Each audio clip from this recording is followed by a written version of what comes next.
Ayan, good afternoon class. So for the continuation po ng ating journal entries, for this moment po, punta naman po tayo sa perpetual inventory system. Ito class, nasa inyong right side, ito po yung journal entries natin nung periodic. Pero gamitin po natin siya para at least makita po natin yung magiging basis natin at saka ano yung magiging changes pagdating po ng perpetual inventory system. Sa left side naman po, ito po yung ating illustrative problem number 2, which is yung case problem natin is si Apple Distributor. Okay, same transaction, same business transaction, same date, same problem, pero po pag tingnan natin yung mismo magiging effect niya pag gumamit na po tayo ng perpetual inventory system. Okay, sabi ko sa inyo noon, kapag periodic inventory system, ibig sabihin po nun, periodic. Ibig sabihin po nun, isang beses lang po tayo gumagawa ng cost of goods sold. Whereas, pag sinabi po nating perpetual inventory system, every or each nagkakaroon tayo ng sale or benta, nag-record po tayo ng cost of goods sold o yung ginastos natin para po mabenta natin yung mismong product natin. Okay? Naintindihan po? Ngayon naman po, isa-isahin ulit natin siya. Number 1, transaction number 1 dated April 1. Sabi po dyan, the business Pineapple Distributor was registered as single proprietorship with the Department of Trade and Industry. Again, si Juan Lopez ulit po yan. Same transaction po ulit tayo, same business transaction. Si Juan Lopez po nag-invest ng 39,000 pesos. Pagdating po sa perpetual inventory system, i-highlight ko class yung inyo yung mga tapos na. Pagdating po dito sa perpetual, ibig sabihin po niyan, wala po tayong babaguhin dyan since yan po yung ating capital. Okay. So, ibig sabihin, we have to debit cash, credit tayo ng capital or J. Lopez capital. Lahat class ng aking color ano ba? Mas malinaw. Color blue, ibig sabihin, yan po yung tamang yung correct entry natin for perpetual inventory system. Next, we have transaction number 2 dated April 2. Sabi po dyan, bought computer equipment for 10,000 cash. Ito naman po class, same lang po, wala pong mababago. We have to debit equipment, which is our asset, and then we have to credit yung cash. Kasi po nabawasan tayo ng cash kasi bumili tayo ng computer equipment. Ibig sabihin, wala pong mababago dyan. Mag-remain lang po yan na ganyan, debit equipment, credit, cash. Next, for number 3 naman po class, ito na. Transaction number 3, transaction number 3 dated April 2. Ang nangyari po dyan class, bumili tayo ng merchandise on account. Ibig sabihin, bumili tayo kaso lang utang. Kanino? Kay Lowtown Supply Co. Magkano amount? 5,900. Ang term niya ay 210 and 30. Ngayon class, i-take note nyo to ha. Lahat po ng account title or lahat ng elements involving the computation of cost of goods sold, lahat po yan ay mababago. Sir, paano po yun? Paano ba makompute ang cost of goods sold? Meron tayong mga purchases, purchase returns and allowances, freight in, lahat po ng yun class, yung mga inventory na yan, yan po ay part ng, pagdating po ng perpetual inventory system, bago po yung terminology natin dyan, or yung account title. Instead na yung specific account title yung gagamitin, for example, ito number 2, or yung transaction number 3 natin, April 2. Instead of purchases, yan pong mga account title na yan, yan po papalitan natin ng merchandise inventory. Merchandise inventory. Okay po. Again, lahat po ng elements or account title involving the computation of cost of goods sold, yun po ay papalitan natin lahat ng merchandise inventory. Ngayon class, under ng perpetual inventory system, transaction number 3 dated April 2, ang bago na po nating entry is debit, merchandise inventory, tapos credit, accounts payable.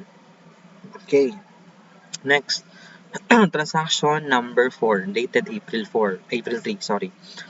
Sabi po dyan, bought office supplies on cash basis for 700 pesos. Bumili tayo ng supplies gamit yung pera natin for 700 pesos.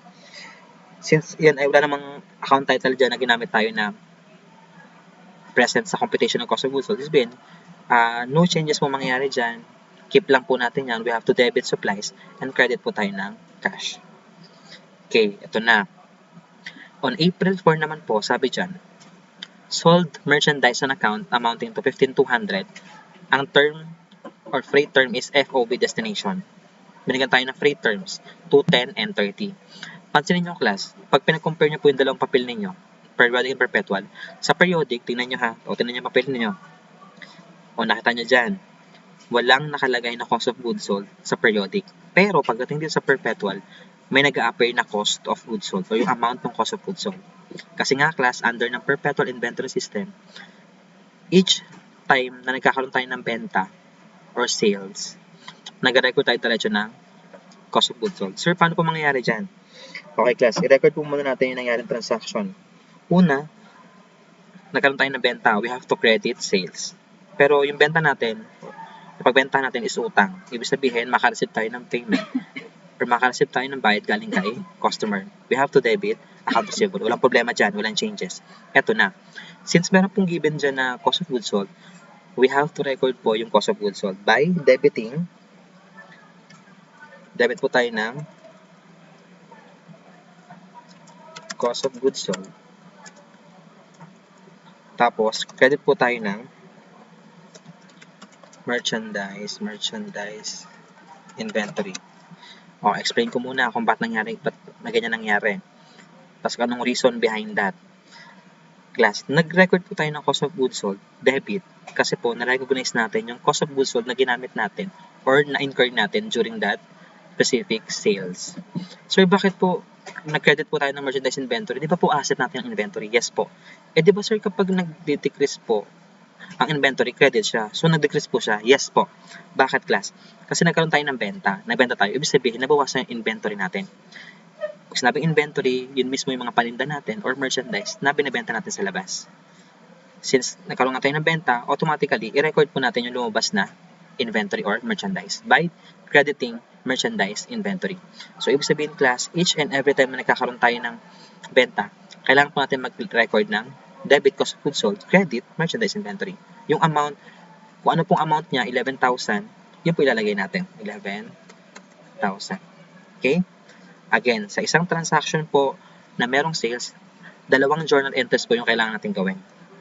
Record natin nangyaring transaction na pagbenta. Number 2, i-record natin yung cost of goods sold.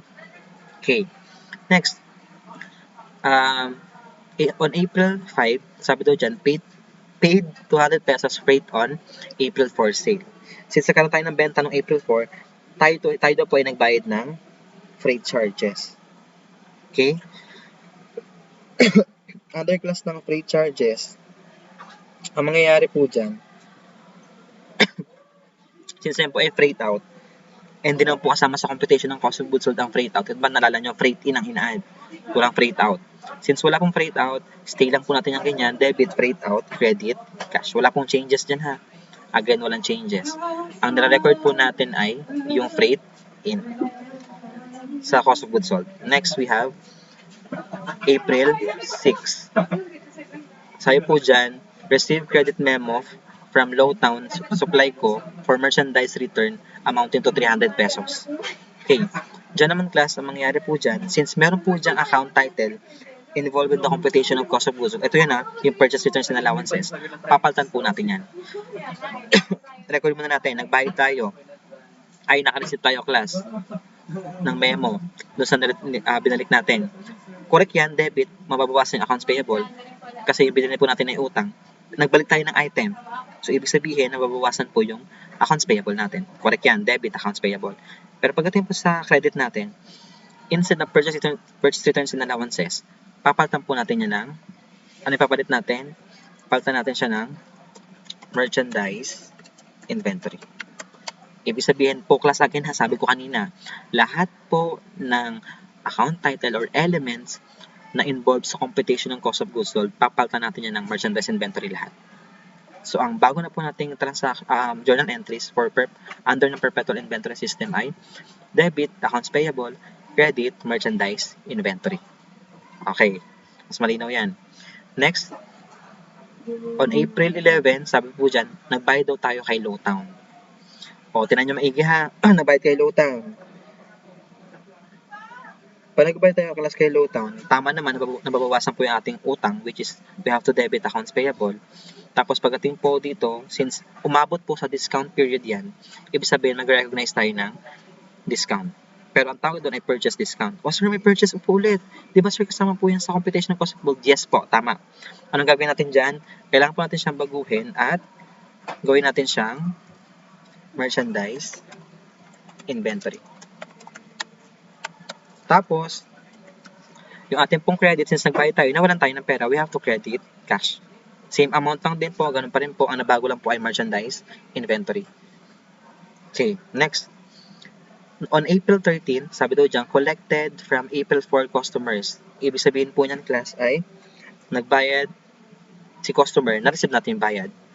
Eh sir, may sales discount. O, hindi po yan kasama, class, sa computation ng cost of goods sold.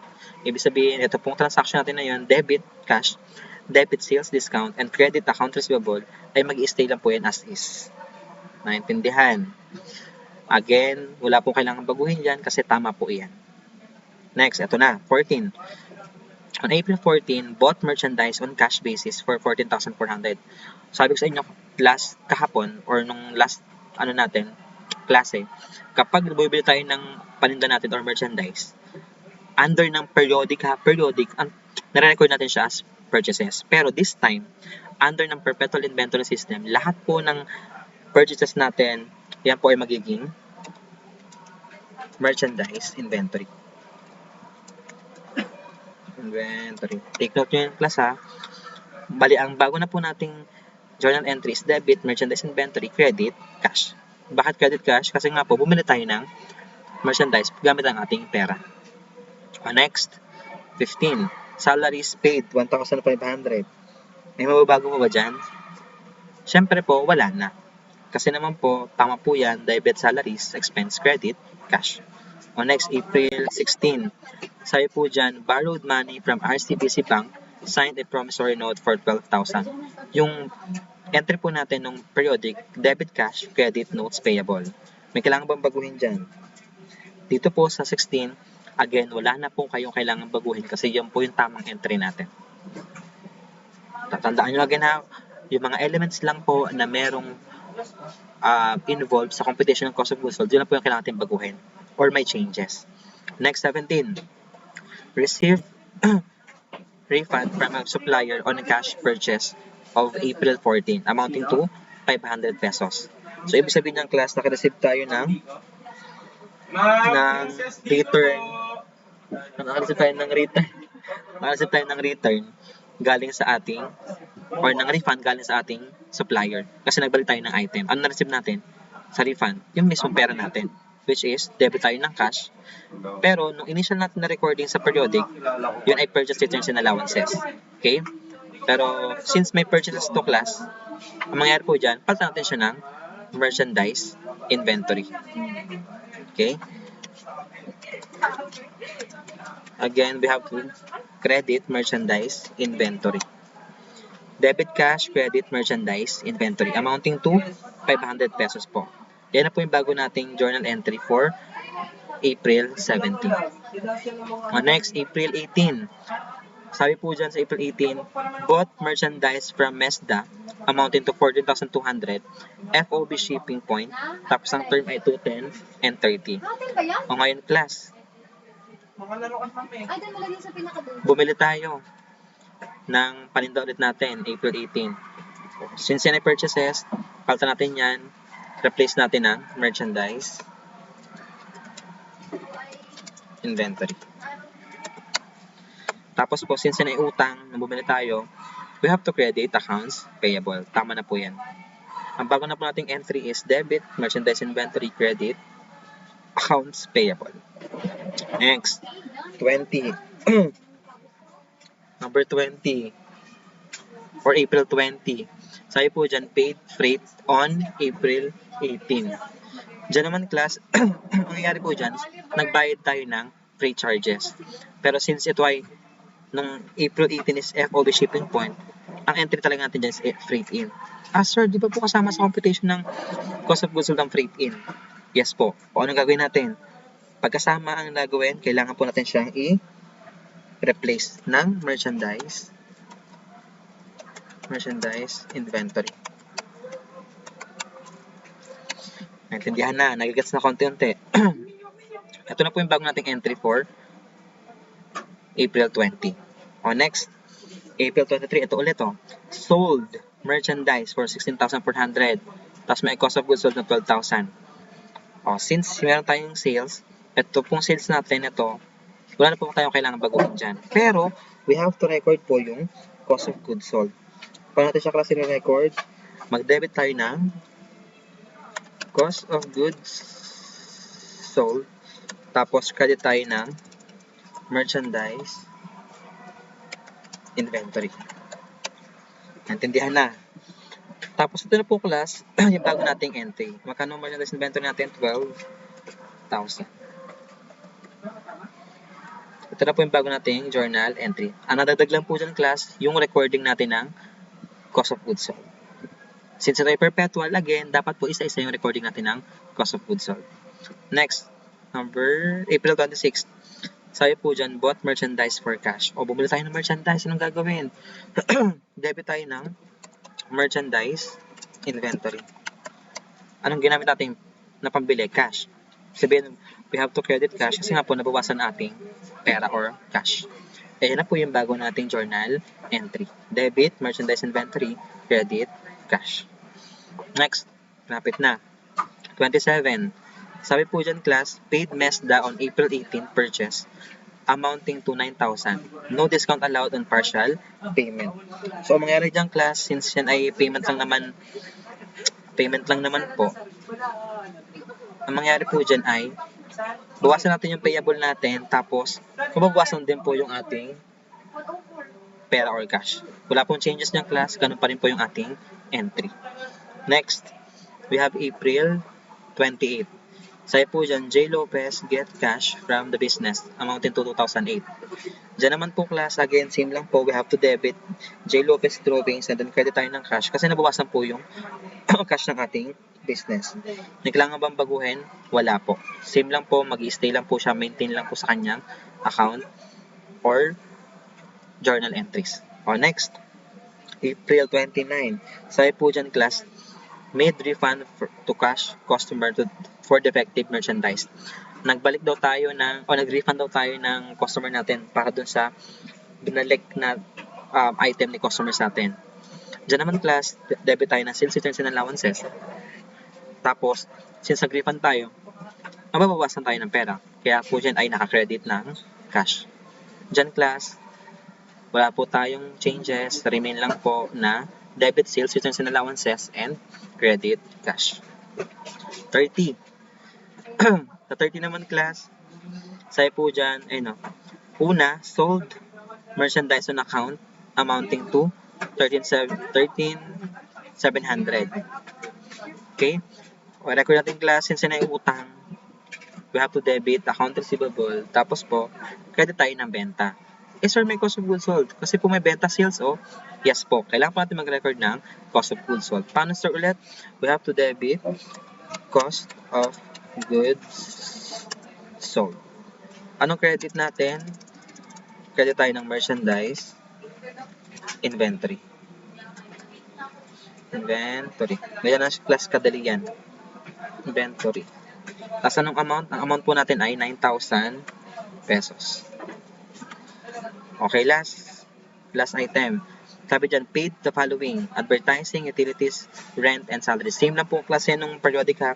Wala pong changes dito sa ating transaction or journal entries kasi nga po dapat siya mag-maintain lang yan or mag-stay lang siya as is. Naintindihan? Ngayong class, ayan, iba na yung total niya. Nalala ko nung periodic natin, yan ay, ang total niya is 216 ata. Petotin natin ito sa balance sheet. Ayan. Yan po, ayan, 216,408 yung total natin ng periodic. Pagdating po kay perpetual na iba na po, 248,408 na po. Okay? Nadagdagan nila sa class kasi nga po nag-add tayo ng cost of goods sold na transaction. Yun lang naman class so far. Again, recall tayo ha. Pag sinabing periodic inventory system, isang beses lang po tayo gumagawa ng cost of goods sold. Yun po ay every end of accounting period, gumagawa po tayo ng statement of cost of goods sold. Pagdating naman po ng perpetual inventory system, every time na nagkakaroon tayo ng benta, tsaka po tayo nag-record ng cost of goods sold. Every time na nagkakaroon ng benta, record ng cost of goods sold, isa-isa. At lahat ng transaction, na merong elements na involved doon sa computation ng cost of goods sold, i-replace natin siya ng merchandise inventory. Kasi nga po, class, nag-record na tayo isa-isa ng ating cost of goods sold. Hindi natin kailangan pang ipunin lahat ng purchases, lahat ng purchase items and allowances, freight in. Kasi nga po, class, nare-record na natin yung cost of goods sold palagi, every time na nagkakaroon ng benta. Naintindihan? Yeah, ilan naman po, class, ang kailangan ko discuss sa inyo, yun po yung composition ng perpetual inventory system. Since meron na po tayong periodic, mag-rely po tayo doon, tapos tsaka natin i-apply lahat ng changes. Naintindihan po? Yun lang naman, class, and yeah. Thank you sa inyong pakikinig and see you all sa classroom discussion natin. Please prepare your printed materials kasi continue po tayo ng discussion natin at saka pagsagot ng ating materials. Yun lang and thank you everyone. Goodbye.